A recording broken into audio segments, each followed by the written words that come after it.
Asher, paano ipatutupad ng MMDA ang NCAP laban sa mga iligal na nagtatapon ng basura?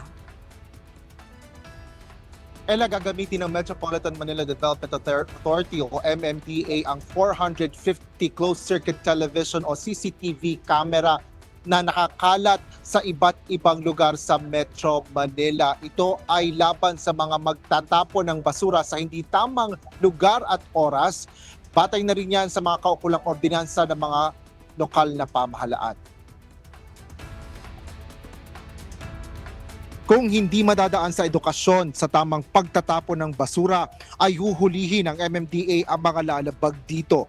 Ito ang inihayag ni dating Philippine National Police Chief General at ngayon MMDA General Manager Nicolas Torre III. Sa gitna ito ng problema na nararanasan nila sa basura, lalo pa sa pagbabara ng mga pumping station sa Metro Manila na nagdudulot ng mga pagbaha lalo kapag tag-ulan. Paliwanag ni Retired General Torre, magdulunsad sila ng programa kaakibat ng operasyon ng kanilang mga pumping station. Isa na anya rito ay ang pagpapaigting ng panghuhuli nila ng mga iligal na nagtatapon ng basura sa mga komunidad. Siyempre, violation yan eh. Cat and mouse ang nangyayari dyan na pag may nagbabantay na barangay, hindi magtatapon. Pag alis ng barangay, magtatapon. So ang gagawin namin, babantayan natin ng camera yan. Nagtapon ka dyan, hindi ka man mahuli ng tao, i-review namin ng CCTV, malalaman namin kung sino ka. Ipapadala namin sa barangay, makuha ang pangalan mo, papailan ka namin ng kaso.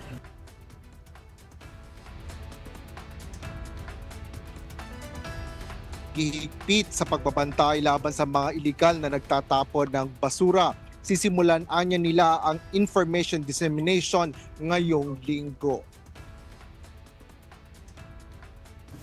Sa ngayon, kasi siyempre wala pang warning eh. Dapat talaga may warning.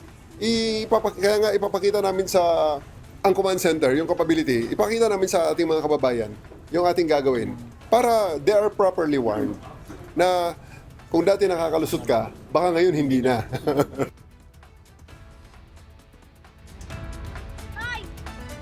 Plano ng MMDA na ipakita sa media ngayong linggo ang kanilang command center upang maipalam na rin nila sa publiko kung gaano kalakas ang kanilang mga pagbabantay at operasyon na gamit ang mga CCTV camera. Yan ang latest mula dito sa Maynila. Balik sa'yo, Ella. Maraming salamat, Asher Cadapan Jr.